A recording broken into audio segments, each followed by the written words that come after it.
Good morning dear students. रक्त धातु का वर्णन करने के बाद आज हम शुद्ध और दूषित रक्त के बारे में जानेंगे। शुद्ध रक्त आचार्य चरक ने विधि शोणितीय अध्याय में वर्णन किया है और साथ ही दूषित रक्त का भी वर्णन किया है, जिसमें शुद्ध रक्त की उत्पत्ति बताते हुए महर्षि चरक कहते हैं, विधिना शोणितम जातम शुद्धम भवति देहिनाम देश काल ओक सात्म्यानाम विधिर्य प्रकाशित है। अर्थात देश सात में, काल सात में और ओक सात में की जो विधि बताई गई है, उस विधि के अनुसार आहार विहार करने पर व्यक्ति के शरीर में शुद्ध रक्त का निर्माण होता है। मतलब ये हुआ कि जो व्यक्ति अपने देश की जलवायु के अनुसार, ऋतु के अनुसार और अवस्था के अनुसार, यानी अपने ओक यानी अपने स्वयं के शरीर के सात्मे के अनुसार आहार विहार का सेवन करता है, उसके शरीर में बनने वाला रक्त शुद्ध रक्त कहलाता है। अब शुद्ध रक्त का स्वरूप कैसा होगा, कैसा दिखेगा, ये हम पिछले लेक्चर में भी बता चुके हैं। तपनीयेन्द्र गोपाभम पद्मालक सन्निभम गुंजाफल स्वर्णम च विशुद्धम विधि शोणितम। मतलब तपनीयेन्द्र यानी कि रेड हॉट गोल्ड होता है, उसके समान जो है शुद्ध रक्त होता है। उसमें भी वात पित्त कफ का अलग अलग वर्णन किया है कि वात से अगर वातज टाइप का रक्त होगा तो उसमें किस तरह के लक्षण मिलेंगे। पित्त वाले वात प्रधान कोई पुरुष के अंदर वात दोष प्रधान है तो उसमें इंद्र गोपक सदृश मिलेगा रक्त। पित्त प्रधान है तो अलक्तक सदृश, कफ प्रधान है तो पद्म सदृश और समदोष युक्त है तो गुंजा फल सदृश जो है रक्त मिलेगा। अगर कोई व्यक्ति समदोष प्रधान है तो उसमें गुंजा फल के समान वर्ण का रक्त मिलता है, ऐसा कहा गया। अब शुद्ध रक्त जो है उसके कार्य क्या हैं। शुद्ध रक्त के कार्य बताते हुए चरक कहते हैं, तद विशुद्धम ही रुधिरम बल वर्ण सुखायुषा युनक्ति प्राणिनम प्राणे शोणितम ही अनुवर्तते। मतलब क्या हुआ कि शुद्ध रक्त जो है वो प्राणियों को बल, वर्ण, सुख और आयु यहाँ दीर्घायु प्रदान करता है, क्योंकि प्राणियों के प्राण इसी रक्त का अनुवर्तन करते हैं। तो ये तो हुए शुद्ध रक्त के कार्य। अब हम बात करते हैं शुद्ध रक्त युक्त पुरुष के लक्षणों की, यानी जिस पुरुष में रक्त शुद्ध रूप में रहता है उसका स्वभाव या उसका शरीर किस प्रकार का होता है। तो उसके लिए कहा गया, प्रसन्न वर्णेन्द्रियम इंद्रियार्थान इच्छन्तम अव्याहत पक्त्रिवेगम सुखान्वितम तुष्टि बलोपपन्नम विशुद्ध रक्तम पुरुषम वदन्ति। अर्थात शुद्ध रक्त युक्त पुरुष का वर्ण प्रसन्न होता है, यानी वो कांति युक्त होता है, ग्लो उसकी स्किन में रहता है। प्रसन्न इंद्रिय, उसकी इंद्रियां अपने कर्म में तत्पर रहती हैं। इंद्रियां अपने आगे कहा इंद्रियार्थान इच्छन्तम, यानी इंद्रियां अपने विषयों को ग्रहण करने की इच्छुक होती हैं और जठराग्नि भोजन को पचाने में सक्षम होती है। व्यक्ति शारीरिक और मानसिक दृष्टि से सुखी होता है। तुष्टि युक्त यानी संतोष युक्त, कंपैशनेट होता है। बल अर्थात शारीरिक बल से युक्त होता है। ऐसे पुरुष को चिकित्सक शुद्ध रक्त वाला पुरुष कहते हैं। अब आगे दूषित रक्त का वर्णन करते हुए चरक कहते हैं कि दूषित रक्त जो है कैसे बनता है, जब हम गलत आहार विहार लेते हैं। जैसे दूषित मद्य से, अत्यधिक मात्रा में मद्यपान करने से, उष्ण तीक्ष्ण मद्यों के सेवन से, तिल, लवण, क्षार, अम्ल, कटु द्रव्यों के अति सेवन से, कुल्थी, माश, निष्पाव कहते हैं श्वेत शिम्बी को, और माश है उड़द, और तिल तेल के नित्य अभ्यास से, पिंडालू एक तरह से जैसे जिमीकंद होता है, इसी तरह का एक याम की टाइप है, पर्पल याम जिसे बोलते हैं, मूली और हरित वर्गोक्त द्रव्यों के अति सेवन से, जलीय, आनुपदेशीय, बिल में रहने वाले पशु पक्षियों के मांस के सेवन से, दही, मस्तू होता है दही का पानी, सुक्त यानी कि कांजी, सुरा सोवीर, इस तरह के खट्टे पदार्थों के सेवन करने से, विरुद्ध आहार का सेवन करने से, चाहे वो मात्रा विरुद्ध हो, देश विरुद्ध हो या काल विरुद्ध हो।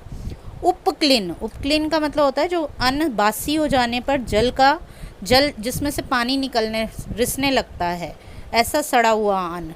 पूती अन्न भी कहा, सड़ा हुआ दुर्गंधित अन्न।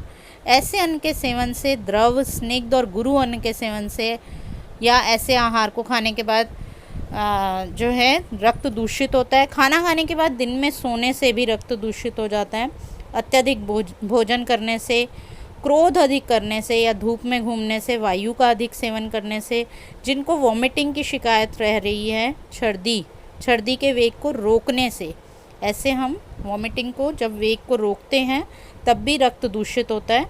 उचित समय पर रक्त मोक्षण ना करने से, श्रम अधिक करने से या इंजरी, अभिघात जिसे कहा जाता है, इंजरी होने पर भी रक्त दूषित हो सकता है।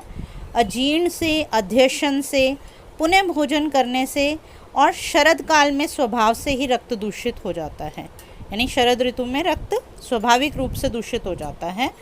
तो ऐसे जो है इस तरह से रक्त का दूषित होने के ये कारण बताए हैं चरक ने।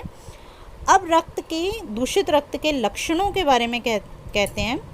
अरुणाभम भवेत वातात् विशुद्धम फेनिलम तनु, पित्तात् पीत असितम, रक्तम सत्यात् उष्णात् चिरेण च, ईषत् पांडु कफात् दुष्टम, पिच्छिलम तंतु मत घनम, संसृष्ट लिंगम संसर्गात त्रिलिंगम सन्निपातकम। तो ये लक्षण बताए गए, यानी वात की दृष्टि से रक्त अरुण वर्ण का, विशद, झाग युक्त और तनु यानी कि पतला, डाइल्यूटेड हो जाता है। अरुण वर्ण होता है राइजिंग सन का जो कलर होता है, ऑरेंजिश सा, सुबह सुबह का जो कलर होता है उस तरह का। विशद यानी कि क्लियर, झाग युक्त, फोमी सा, और तनु यानी डाइल्यूटेड। पित्त से पीला यानी येलोइश टिंज वाला होता है या ब्लैकिश कहा गया। और पित्त की उष्णता होती है, उष्ण होता है ये, और देर से जमने वाला होता है।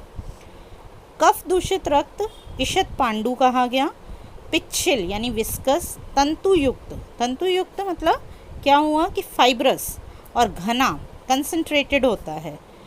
फिर आगे कहा गया संसृष्ट लिंग, जो सन्निपातज होता है, सभी दोष जिसमें रहते हैं उसमें दोषों के मिश्रित लक्षण मिलते हैं। इसी तरह से द्विदोषज में भी दोषों के मिश्रित लक्षण मिलते हैं, दो दोषों के मिश्रित लक्षण मिलते हैं। इसी में साथ में अभी जो हमने बताया वात के जो लक्षण हैं, वात दूषित, पित्त दूषित, कफ दूषित, ऐसा सुश्रुत ने कुछ एक अलग से सिम्टम्स बताए हैं। जैसे इसी तरह के बताते हुए कुछ एक्स्ट्रा और बताया है, जिसमें कि सुश्रुत ने कहा पित्त दूषित जो रक्त होता है वो चींटियों को और मक्खियों को अप्रिय होता है, और कफ दूषित जो है वो गैरिकोदक सदृश कहा है, यानी कि गेरू के पानी जैसा होता है। तीनों दोषों से दूषित रक्त जो है वो कांजिकाभ कहा गया, कांजी की आभा वाला होता है। फिर शारंगधर जो हैं वो बताते हैं कि विष दुष्टम, अगर विष से दूषित हो जाए रक्त तो उसके लिए कहा विष दुष्टम भवेत श्यामम नासिकोन मार्गगम तथा विश्रम कांजिक संकाशम सर्वकुष्ठकरम बहु। अर्थात विष दूषित रक्त श्याम वर्ण का, नासिका से भी प्रवृत्त होने वाला यानी नाक से निकलता है, विस्रगंधी यानी सड़ी हुई गंध जैसा होता है, कांजी के वर्ण का, और सब प्रकार के कुष्ठों को करने वाला होता है। हर प्रकार का स्किन डिसऑर्डर्स होते हैं अगर रक्त दूषित होता है, विष दूषित होता है, टॉक्सिन्स रहते हैं अगर उसमें, तो ये हर प्रकार के स्किन डिजीज़ का कारण होता है। तथा अत्यंत दूषित कहा गया है, दूषित होता है।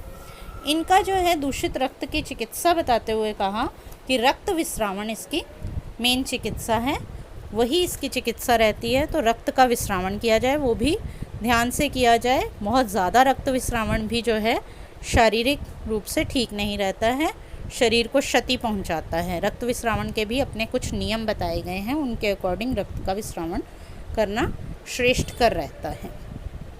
तो ये तो हुई रक्त के दूषित, शुद्ध और दूषित होने के लक्षण और उनकी चिकित्सा कि कैसे करना है, किस प्रकार के उसमें लक्षण मिलते हैं। तो I hope you all understood all these things. Thank you so much. If there is any query, you can comment in the comment box.